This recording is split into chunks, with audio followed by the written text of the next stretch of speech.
One of the more general and basic ways of diagnosing in Chinese medicine is according to the 8 principles. They have these 4 different breakdowns of how to diagnose. Is it internal or is it external? When we're asking this question, we are asking, where is the disease coming from? Where is the imbalance coming from? When we talked about germ theory, or the lack of germ theory in Chinese medicine, when we talked about getting attacked by our environment, that's considered external. And it's all coming from outside.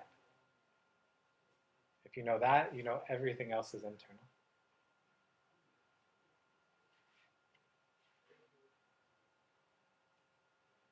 Deficiency versus excess. If it's deficiency, it's where we have a lack of our normal physiological function. Right? We don't have enough yin. Our blood isn't strong enough. Our qi isn't strong enough. Our essence isn't strong enough. Or is it something else that's attacking our body? An external pathogen is always going to be excess because it's always something more than our body coming in. Eating too much spicy food, like having like a massive amount of spicy food that affects you, that's excess. Creates too much heat. It's not because our yin is deficient and we're creating heat. It's because it's too much external heat coming into our body. So that's an example of something that was external going internal, right? Too much external spicy food. You eat too much of it, and that too much heat becomes an excessive heat inside our body internally.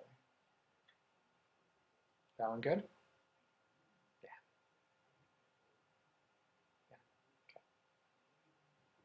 Is it cold or is it hot? How many people here have had a common cold where you just have the itchy throat? Really runny nose, right? Feel kind of heavy, lethargic, maybe get a headache, right? How many have had this type of common cold? Same diagnosis in Western medicine.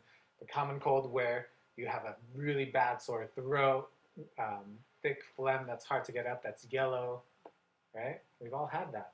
That's the difference. One is cold, one is hot.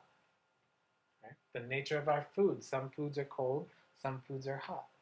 So is that herb yin chow not strong enough to defend once it gets to the cold or the hot? So yin chow is only for one type, and we're going to talk about that later. Okay. But I'll tell you, which one do you think? Do you have any idea for whether it's I due? think it's cold. Yin chow is Yeah, for before. yin chow is cold in nature. It's for hot. Oh. Yeah, it's for hot.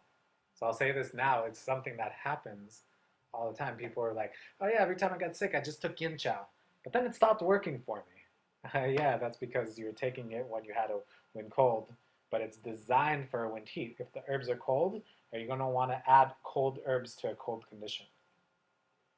No, you want to balance it, right? So yin chow is for cold, or excuse me, for hot conditions.